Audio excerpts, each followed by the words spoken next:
Yo, Lil Nas X a wild boy. Shout out to him. I mean, because nigga went up there and he twerked on Satan. He slid on a pole down to hell and y'all niggas ate it up. This episode is sponsored by those two niggas that tried to rob me one time, but they stole my phone, but they didn't have the code. So I walked back up to them and I was like, yo, let me just put the code in for you. And I snatched it and I ran away because without them, I wouldn't have a phone to record this podcast. So thank you very much. And now we have a podcast. So thank you. We appreciate your sponsorship. Welcome back to the reigning, defending, undefeated, undisputed, most secret podcast in the world. Nobody asked Shawn. We back, and it's great to be back. 11th episode. It's obviously a whole new month. Y'all know what month it is. It is African American Women's Fitness Month. African Americans Women's Fitness Month. And I don't know what the fuck to say about that. April's a weird month for like this month is whatever awareness month. Like April is like it's a lot of weird shit. I saw some like it was like internship awareness month. I don't know what it is. So I just went with the one that's closest to my heart, which is African American Women's Fitness. I love to see fit Black women, and I guess the fit African American woman of the month would be Serena Williams. I mean, she ain't do nothing this month. The Miami Open is happening right now. I don't think she's in it. But I mean, she's fit as hell. I mean, she's one of the most fit people that's ever lived. One of the greatest athletes of all time. Naomi Osaka, I guess. She's in the Miami Open. She's doing well. So shout out to her instead. But I mean, I don't want to create a rift between those two great queens. So, I mean, yeah, I'm going to go with Serena this week and Naomi next week, I guess. So, Serena Williams, you are the nobody-ass Shawn, African-American woman who's fit of the week. I don't know. Yo, Lil Nas X a wild boy. Shout out to him. I mean, because he really trolled y'all into making this song and video something special. He trolled y'all expertly. If this nigga Lil Nas X had did a video where he just looked into the camera and said, I am a gay man. No controversy. But that ain't gonna sell records. That ain't gonna get views. So the nigga went up there and he twerked on Satan. He slid on a pole down to hell with he had braids and he was wearing knee-high boots. And y'all niggas ate it up. The homophobes ate it up. The Christians ate it up. The non-homophobic, non-Christians ate it up. Like y'all, the ones who were supporting them, y'all ate it up too. And it's like, the thing is, it's not that good. But that's the expertise. It's like, first of all, conservative Christians got to stop acting like they not happy about this too. Conservative Christians is getting views right now off this Lil Nas X shit. They love it. They love this shit. They don't give a fuck about Lil Nas X. They love that this nigga is out here twerking on Satan because it gives them something. Look at what the liberal agenda. But ain't no agenda, nigga. The nigga want to twerk on Satan. Even for the Christians that do care, you think this nigga really wants to twerk on Satan? You think that's really like what he's about? First of all, that's not even Satan. That's just some guy. That's just like some red guy. You know what I mean? This is Satan. He just riled y'all niggas up. And y'all going for it. Like, you really think this nigga wants to ride Satan's penis? I don't think that would be very comfortable. It's probably so spiky and hot, but not like sexy hot. Like when you like drip candle wax on somebody, it's like fire hot. You know what I mean? Like hell. You know what I'm saying? That nigga Satan's penis probably got mad spikes. I don't think Lil Nas X, I don't know what he's into, but I don't think he wants that in his areas.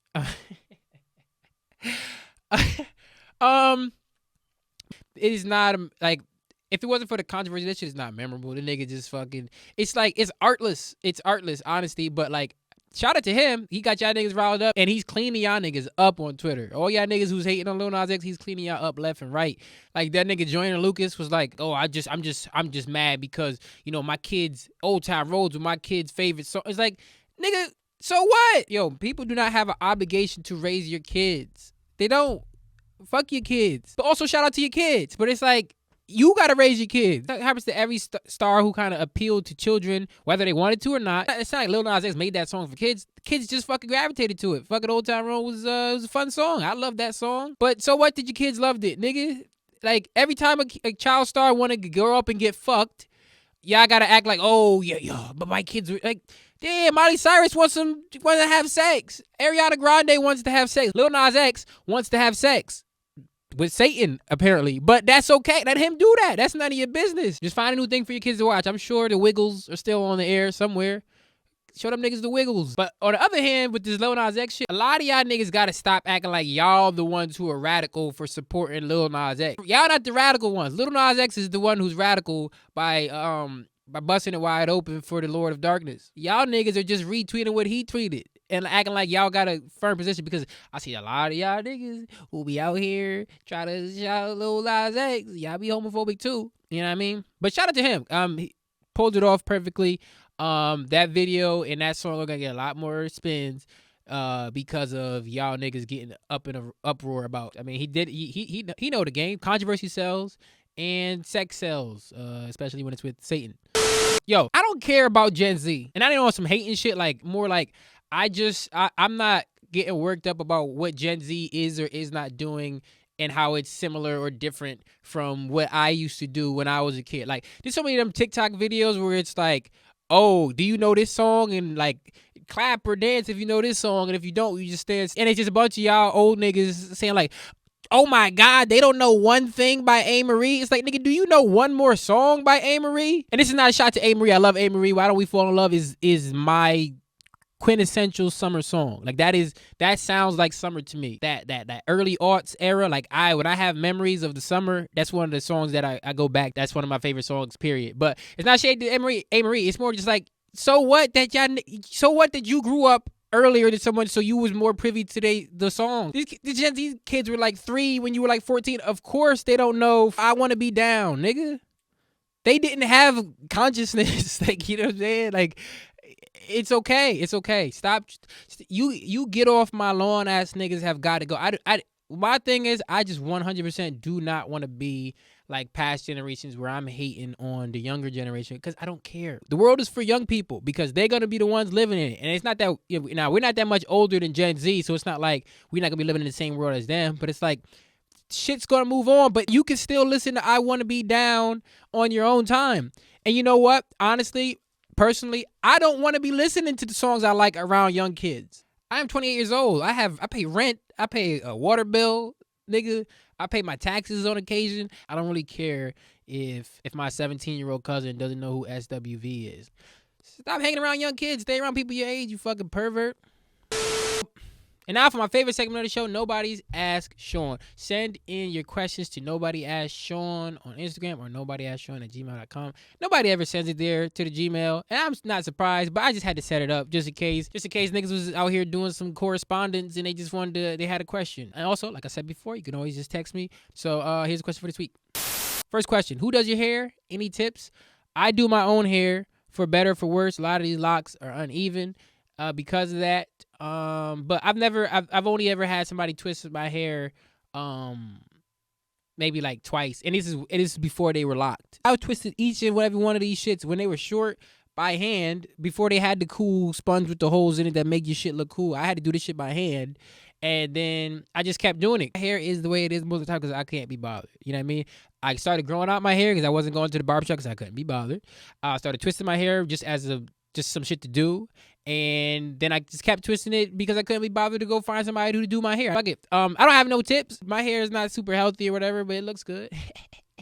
Just keep your shit hydrated, man. Use whatever products you've been using. Last time I saw you, your hair looked great. So, I don't know, man. Keep going. Next question. What these bitches want from a nigga? Let's not use that language. My mom watches this show. But what do they want from a nigga? The easy hack answer is our hoodies.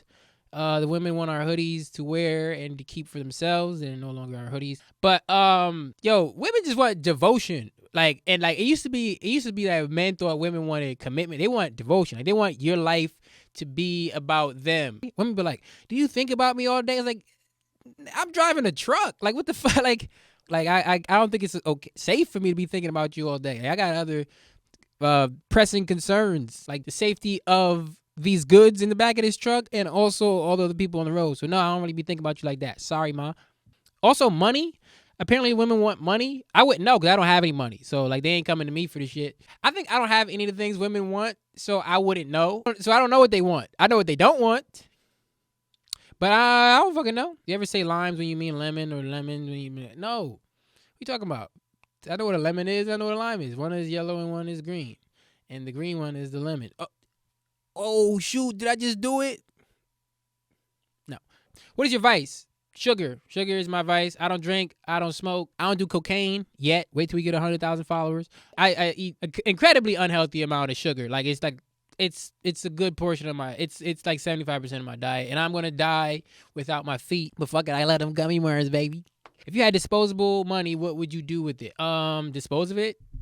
Next. Favorite thing about your siblings? This is a good question. I only have one sibling, my brother, and I think the thing my favorite thing about my brother is we speak like our own language. Like we have a trove of references that we remember from our childhood that like there's like very specific commercials or very specific lines from TV shows that like anytime I'm around my brother, we almost speak entirely in that. And I don't know if anybody else remembers this shit, but we do, and that's just our own thing. Another thing about my brother is we get along really well in the sense like I don't think I've ever had a real falling out with my brother on some like intense. The longest I've gone, like the biggest falling out I've ever had with my brother was probably on some like when we lived together and I wasn't like doing my part cleaning the apartment and shit. He didn't speak to me for a couple of days on some. It was just mad corny, but whatever. But yeah, like I really couldn't see me and my brother falling out. Like that nigga is that's my oldest friend. That's my brother, man. That's my favorite thing about him. And my brother is funny, like, but not like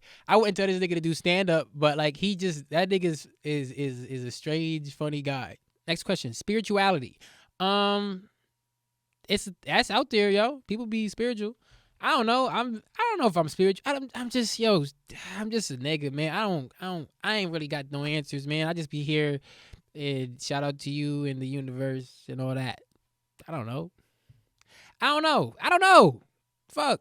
What do you want me to say? Spirituality exists for sure. I don't know. It's as crazy to believe, yo, somebody just made this. Where did he come from? At the same time, it's crazy to believe like nobody made this and it just all came like the fucking Big Bang. Like the creation of the universe is so crazy to me. Like there was nothing and now there's something. How did something come about? I could talk about this forever. Like, but that's not what you talk about. You talk about spirituality. I don't know. I got nothing. I don't know. Final question. Why don't you talk about more social justice issues? That's an interesting question. I feel like I talk about a decent amount of social justice issues. I mean, I spent a good portion of last week's episode just talking about Asian American hate crimes and how we as black people, as a marginalized group, have to do a better job of showing solidarity. And I've talked about all types of income inequality and all types of stuff. But honestly, I think my thing is I don't really have a unique opinion on most social justice issues. This is my show, and I come in here and I talk about stuff that I think I can give unique opinion on. Like, I could have just came in here last week and said, stop Asian hate. But my point was that I hadn't seen anybody in my circle address the fact that people was hating on the Stop Asian Hate thing. So that's what I came in to say. I don't really like Black Lives Matter. Yes, Black Lives Matter. I don't really have any unique opinion on it. Anytime I have a unique opinion on something, I'll give it to you. But hey, if you got some shit that you want to hear me talk about, bring it on here. I'll probably do it. I don't know what I'm missing out on. I think I do a pretty good job, to be honest. You hating. I think I do a pretty good job talking about all the things that are important in this world. Like people liking and subscribing on YouTube and Instagram and hitting the save button on Instagram so it gets on your feed more or whatever. I think those are important things. And that's the end of this segment. Movie recommendation. So just rewatched Parasite, one of my favorite movies of the last few years, but also one of my favorite movies ever. It's just an expertly crafted movie. That movie is directed by Bong Joon-ho, one of the world's best directors. And here's another movie that's one of my favorites, is from 2006 called Memories of Murder, which is a detective film, sort of a mystery. It just has an amazing atmosphere and setting and tone to it. I think it's one of his best movies, one of the best movies. It just got a Criterion Collection release, and I'm buying that. But I think Memories of Murder is an incredible movie, and I would be interested to hear what people have to say about it. If you've made it this far into the episode, drop a middle finger emoji in the comments to let me know what you think about me. Thank you for watching. Thank you for sharing and subscribing and all that. And thank you for being you. And as always, Hulk Hogan, we coming for you, nigga. I don't remember asking you a goddamn thing.